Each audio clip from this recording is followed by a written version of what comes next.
이 엄청난 미사일 발사들 진짜 7차 핵실험의 전조인 걸까요? 국방부 출입하는 정치부 권영권 기자와 더 자세히 알아보겠습니다. 어서 오십시오. 북한이 오늘 대륙간 탄도미사일 ICBM 발사에 사실상 실패했다고 봐도 되겠죠? 네, 그렇습니다. 일단 ICBM은 대기권 밖으로 비행을 한 뒤 재도립하는 미사일을 뜻하죠. 네네. 원리를 한번 보시면요.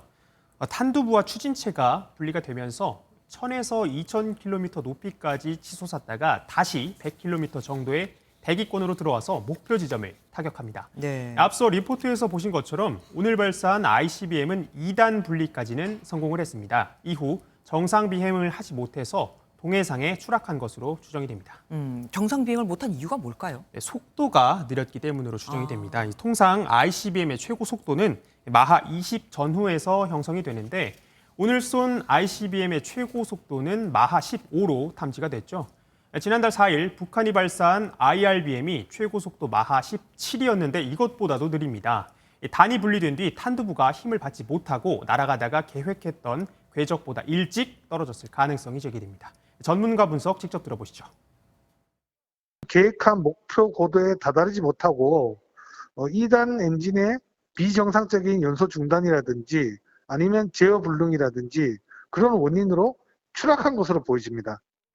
그러면 이번 발사를 어떻게 평가해야 될까요? 일단 기술적 진전은 있는 걸로 보입니다. 군 당국은 오늘 발사된 미사일을 북한의 최신 ICBM 화성 17형이라고 판단을 하고 있는 걸로 전해졌는데요. 북한이 지난 3월 16일 화성 17형 발사를 했을 당시엔 고도 20km 미만 초기 단계에서 폭발한 바 있습니다. 지난 3월 5일과 2월 27일 발사 당시에도 모두 단 분리 단계에서 실패를 했는데요. 이번엔 고각으로 발사를 해서 단 분리까지 성공했다는 점에서 마냥 평가절하할 문제는 아닌 것으로 보입니다. 그러니까 실패는 했지만 우리가 발전하고 있는 건 확실하다라고 인식을 해야 되겠군요. 네, 그렇습니다. 북한이 어제, 그러니까 오늘 빼고 어제 하루 발사한 미사일 값만 우리가 따져보면 1,000억 원어치가 된다던데 맞습니까? 네, 그렇습니다. 이 미국의 한 군사 전문가의 주장인데요. 총 5천만 달러에서 7,500만 달러로 추정한다 이렇게 말을 했습니다. 7,500만 달러, 이거 우리 돈으로 약 1,067억 원에 달합니다.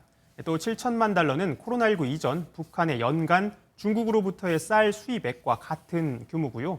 북한이 한 달간 중국에서 물품을 수입하는 데 필요한 금액과도 맞먹는 금액입니다. 진정 인민을 위한 길이 무엇일까 다시 한번 생각해 보게 됩니다.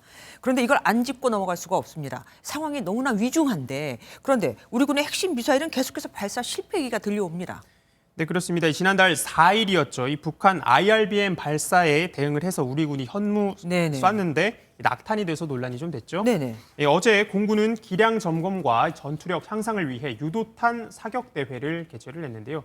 또 발사 실패가 잇따랐습니다. 중거리 유도무기 천궁 한 발이 비행 중 폭발을 했고 패트리엇 미사일은 발사 직전에 오류가 포착돼서 아예 쏘지 못했습니다. 아니 실험하는 것도 아니고 사격 대회에서 그랬단 말입니까? 우리 군은 뭐라고 해명하나요? 공군 측은 오히려 이 천궁의 높은 발사 성공 확률에 좀 의미를 뒀습니다. 2017년 전력화 이후에 지난해까지 17발 발사가 모두 성공을 했고 이번이 첫 실패란 건데요. 군 관계자는 레이더와 유도탄 간 신호 불량으로 자폭 처리됐다 이렇게 설명을 했습니다. 이어 패트리엇 첫째 발은 정상 발사가 됐는데 둘째 발에서 레이더에 오류가 떴다며 안전을 위해 바로 취소했다고 이렇게 밝혔습니다. 근데 그게 심각한 거 아닙니까? 유도탄인데 이 신호가 끊긴다면 그러면 아무 데나 떨어질 수 있는 거잖아요. 네, 그렇습니다. 어디로 날아갈지 모르기 때문에 자칫 큰 사고로 이어질 수가 있겠죠.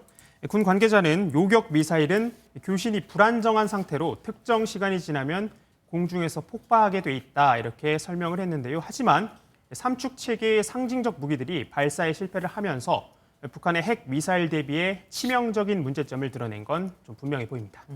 북한 이제 남은 거는 핵실험뿐이죠. 네, 그렇습니다. 사실상 핵실험 준비 절차를 마무리하는 단계라고 볼 수 있습니다. 핵실험 전 마지막 도발로 예상됐던 ICBM 발사까지 오늘 끝냈죠. 현지 시간 오는 8일 미국 중간선거가 임박을 했기 때문에 향후 며칠 사이에 핵실험을 할 가능성이 큽니다. 네, 뉴스 추적 지금까지 권영권 기자와 함께했습니다. 안녕하세요, 김주하입니다. 공정하고 신속한 MBN 뉴스 유튜브를 통해서도 만나보실 수 있습니다. 특히 더 많은 뉴스와 라이브를 보고 싶으시다면 오른쪽을 눌러서 구독하시면 됩니다. 어렵지 않죠? 빠르고 정확한 뉴스로 계속 찾아뵙겠습니다. MBN 뉴스를 시청해 주신 여러분 고맙습니다.